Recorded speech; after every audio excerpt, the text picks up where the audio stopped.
Hello, you hardcores out there. How are you doing? Big P here. You know, don't you? You know. Big shout out, Welcome Estates. Big shout out, Spartan Demolition. Hope you're all well. Big shout out, Ben next door at South Yorkshire Autos. Used to be Eastwood Autos. And they're on my billboards. Then all of a sudden they changed name. So Ben, tell your boss I want a drink to get billboard altered. So I can't keep flopping dough out. I'm only joking, Ben. Hope you're well. Right. Eddie Hill's the 6-0 Iceman. You know the rest, don't you? Four by way of, but we've only got footage of him knocking the spotty one about. Well, the spotty one is not the only victim. Bazza Hills, he's telling everybody that Eddie did him with an uppercut to ribs.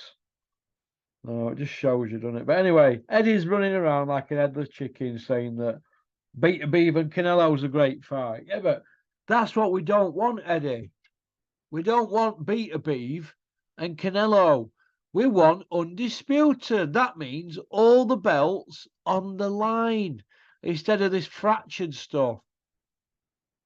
Because the man in the pub can't go in the pub and talk about so and so being the light heavyweight champion when there's another champion.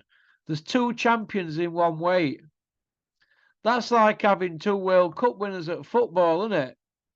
Or two at darts. Well, we've got two at darts, haven't we? Thanks to Eddie Earn and his old man, or Eddie Hills, and his dad Bazza Epstein. We've got two world champions, haven't we? Now there's two organisations, isn't there? Or the war. There's four in boxing, isn't there? Or five if you count the IBO. We want one organisation. One. That's all we want. It's not a lot to ask for. They talk about undisputed. Then when they're on outside looking in, they want to fracture belts. Do you know what I mean? They want to fracture the belts. But anyway, Beta Beav and Canelo. Should it happen? No, we want Bibble Beta Beav, Eddie.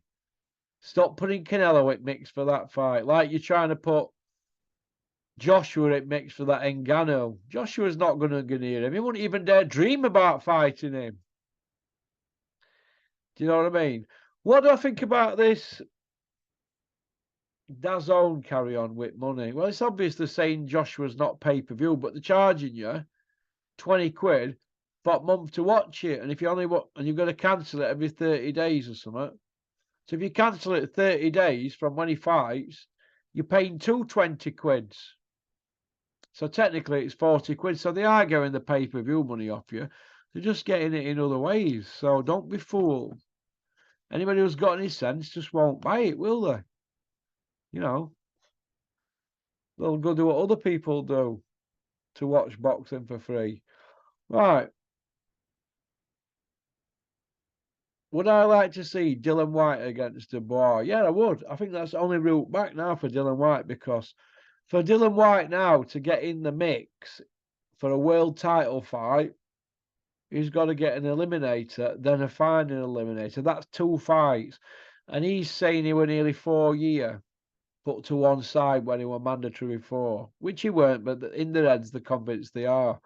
So he might not get another shot while he's 39, 40. So the only way back for Dylan White is he's got to roll the dice. He can't fight four or five stiffs and old men and then demand a title shot. He's got to roll dice. And for me, Dylan White rolling the dice is Daniel Dubois, the WBA regular champion. If he beats Dubois, they'll get him in for a shot at Usyk, won't he? He'll be mandatory, won't he? If he beats Dubois, he just have to be parked up that way. That's the quickest route for him. If he loses to Dubois, he's finished. But to fight against Dubois, he's got to fight in a bricktop show. And he didn't cover his Sen in Glory last time, did he? And now, if the relationship's over with Eddie Hills, the 6-0 Iceman from Billy Ricky 4 by way of, if the relationship is over, well, Dylan White, the can man, he's going to need bricktop on side, isn't he, really? Because if he's burnt bridges, where's he going to end up? I'll tell you where he'll end up. On a Dennis ticket deal on Fight Zone. In Aldi car park at Sheffield, Atterley. Right. Hero of the week. We don't do heroes at month now. Stop doing it. We're under something else, but we don't even do weapon at week or helmets. Things are changing. Got to move with times. But if I were doing an hero of the week, which I'm not, I'd pick Spencer Fearon this week. Now he's not my cup of tea. I don't dream about going out for a beer with him and having a game of snooker and having him round here for Sunday roast like my other pals. That ain't gonna happen. But Spencer Fearon's impressed me this week by going on IFL and setting about Eddie Hills. Now Spencer would have never done that when he were at Sky, so it's a little bit hypocritical, I think. But it's nice that somebody from the boxing media and somebody who was involved in boxing and has done his bit, he's fought, he's managed, he's promoted all that, done media bit.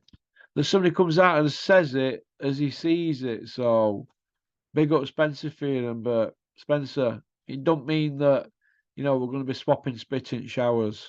All right, just so you know.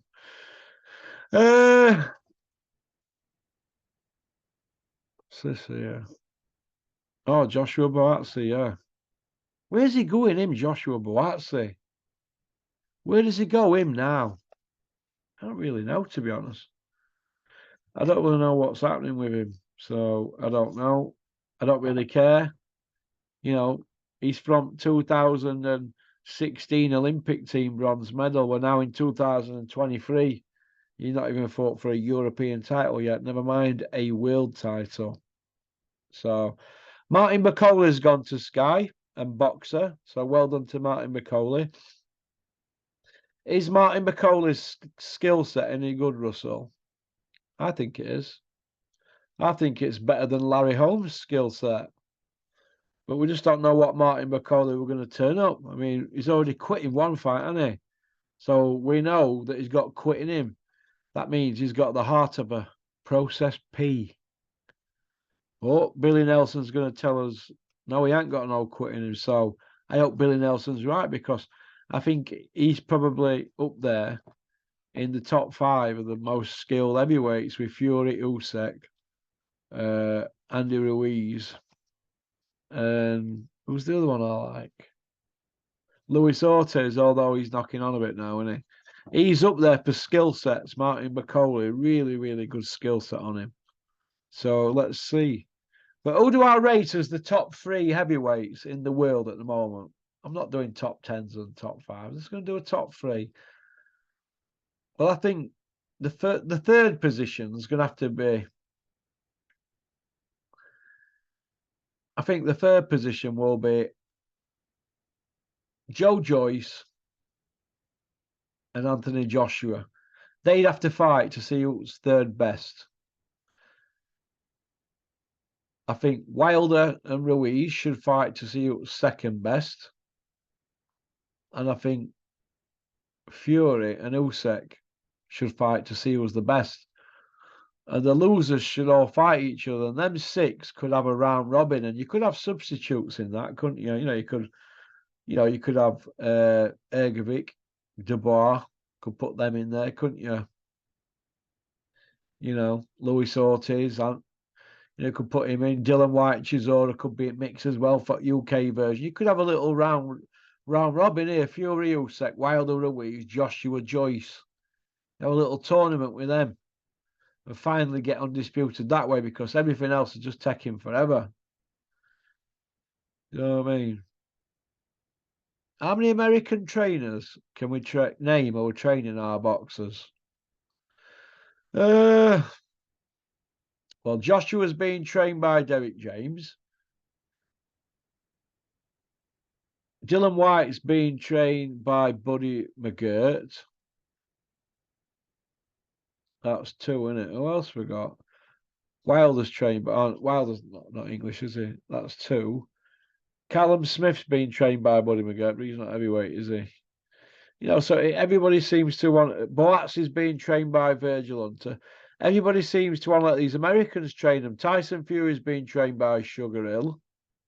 Lawrence Sokola's gone to Sugar Hill, hasn't he? You know, everybody, all these great trainers in America, so everybody's saying, but I think there's great trainers in UK. I think British fighters looking for something that's not there.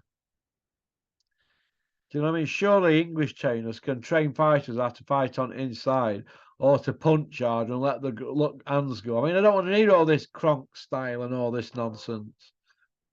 I don't want to hear all that. The Kronk style was implemented by Manny Shore. That should be it now, in my opinion. He implemented that style of that style of boxing. Sorry, so he's not in how to implement that. I mean, how can I explain it?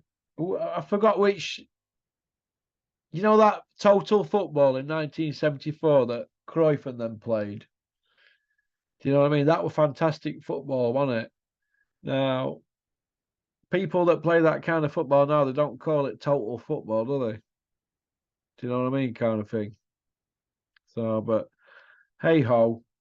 But I don't like stuff like that where people go on about the Ingalls style as well. Oh, the Ingalls style, the Ingalls style. Oh my God. What is the Ingalls style? Well, I'll tell you Ingalls style, shall I? They refer it to Bomber Graham. Now he's from Nottingham, Bomber Graham. He was doing that long before he went to Sheffield. So it ain't the Ingalls style. It's like Glyn Rhodes said on my channel. It's the Bomber Graham style. Now that Kronk style was the Manny Stewart style. Now Sugar Hill and Andy Lee, they are not Manny Stewart. All right.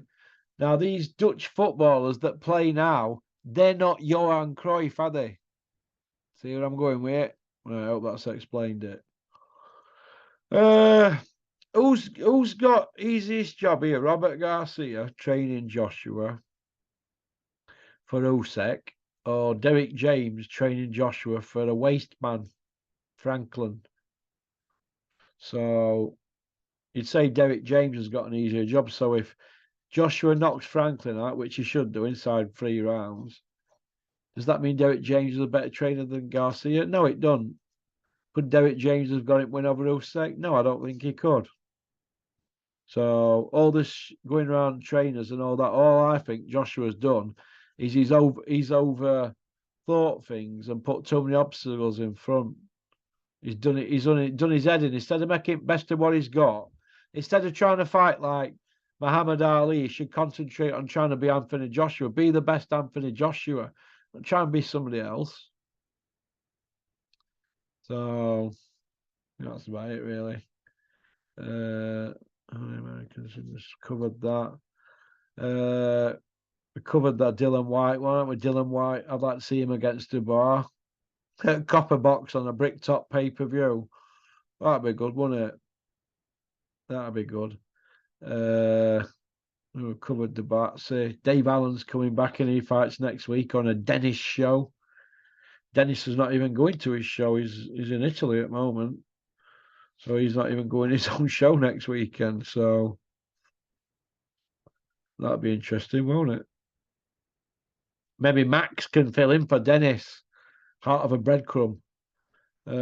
Should Eddie have said it was a rebuild job for Joshua? Yeah, he should have done, instead of leading people down garden path, making out that they're going to fight Tyson Fury and all that. When all along, really, they just wanted to put him in with a stiff, and that's all I think they're going to do now. We Anthony Joshua, I think they're going to milk it. They're going to say it's maybe 1 or 2 fights, which means 2, and then after the second fight, they're going to say, well, maybe another fight. They'll probably have 3 or 4 fights now, and it'll not be for world title. But then again, they're not going to get a world title shot anyway, unless it's on Frank Warren's terms, are they, Bricktop and Tyson Fury? They're not going to get a title shot unless they have to take short end at money. So I think they'll probably just go their own route, me. I think they'll go their own route and just say it's not about belts, which is a shame, really, because Joshua's been saying it's about Undisputed for 10 years. When it was about Undisputed, they didn't want to know. They just want to be about money. Somebody told me years ago it was about money, Joshua. And I said, no, it's about legacy. It's about money. That's what they are. But hey ho, I wonder what Big John Fury, big fighting man, thinks about this. Pop, pop, man. Thank you for watching me from the moon. I'm a serious dude. I'm a serious dude. Right. That's about it. Okie dokie. I just want to point something out here. Did anybody see that Jake Pollard, that journeyman? He's a British Boxing Board of Control licensed journeyman. Well, Jake Pollard is 40 Norton 44. Now, if you've had 44 fights as a boxer and you've lost 44 times, right? You need to go do something else, don't you?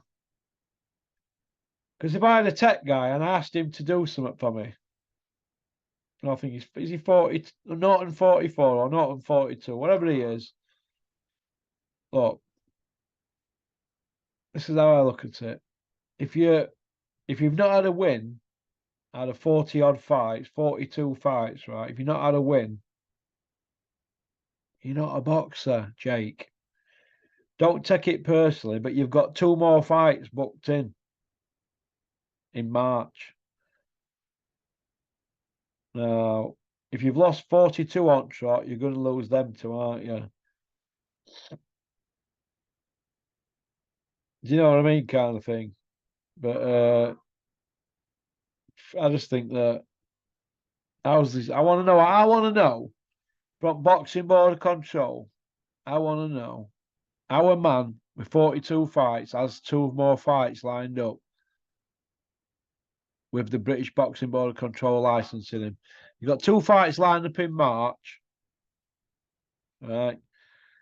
And he's never won a fight. Never won a fight. I want to know who's licensing him. I don't think I'm talking out of turn.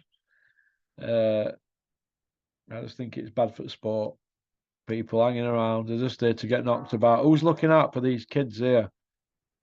Jesus, 42 fights, 42 losses. Jake Pollard, age 31, featherweight from Bradford. Not having a go at you, Jake, but you're 31. Go get a job in a factory. All right, you end up with brain damage. And on that note, I always like to finish on something positive. The Gad, I hope you're watching. All right, Gad, I hope you're watching. The net's closing in on you, kid. Peace out.